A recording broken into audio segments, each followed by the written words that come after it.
பேரறிஞர் அண்ணாவின் 117வது ஆண்டு பிறந்தநாள் விழாவின் மாநாட்டின் தலைவர், நம் மதிப்புக்கும் மரியாதைக்கும் உரிய முன்னாள் நாடாளுமன்றத்தின் மக்களவை உறுப்பினர் மருத்துவர் கிருஷ்ணர் அவர்களே, மற்றும் நம்முன் சிறப்புரையாற்ற இருக்கின்ற நம் மதிப்புக்கும் மரியாதைக்கும் உரிய இயக்க தந்தை அவர்களே,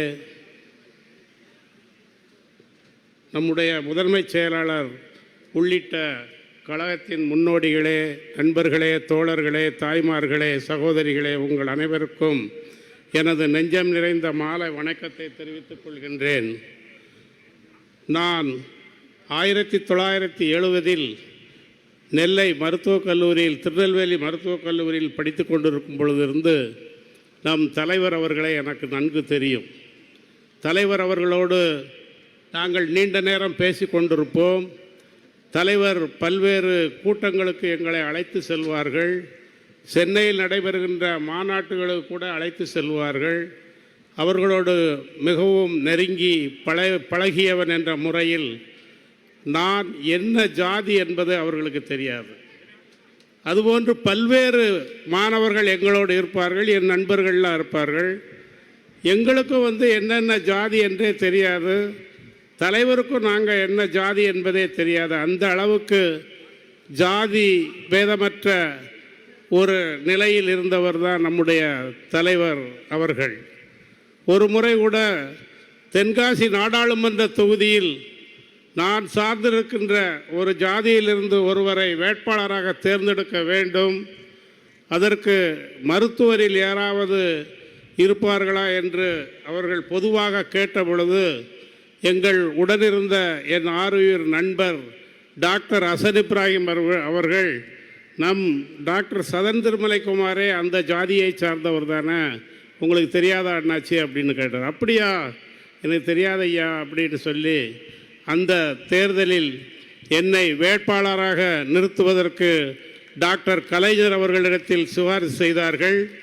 நான் நாடாளுமன்ற வேட்பாளராக தென்காசி தொகுதியில் நிறுத்தப்பட்டேன்.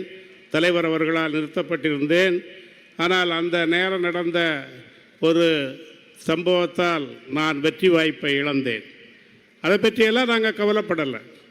தொடர்ந்து தலைவரோடு இத்தனை ஆண்டு காலம் நாங்கள் பயணித்து கொண்டிருக்கின்றேன். என்னை பொறுத்தவரை தலைவர் அவர்கள்தான் அந்த தேர்தலில் முழுக்க அதை நடத்தினாங்க. தென்காசி நாடாளுமன்ற வேட்பாளராகிய எனக்கு தேர்தல் நடத்தியது நம்முடைய பொதுச் செயலாளர் அவர்கள் தான். நாங்கள் கூட ஒரு முறை அம்பாசமுத்திரத்திலிருந்து ஆலங்குளம் வந்து கொண்டிருக்கின்ற வழியில் கொஞ்சம் டயர்டாக இருக்குது, நான் கொஞ்ச நேரம் ஓய்வு எடுக்கிறேன்னு சொல்லி ஒரு வேப்ப மரத்துக்கு அடியில் ஒரு துண்டை விரித்து கொஞ்ச நேரம் தூங்க ஆரம்பிச்சிட்டாங்க. அந்த அளவுக்கு மிக எளிமையாகவும் நேர்மையாகவும் இருந்து செயல்பட்டு கொண்டிருப்பவர்கள் தான் நம்முடைய தலைவர் அவர்கள்.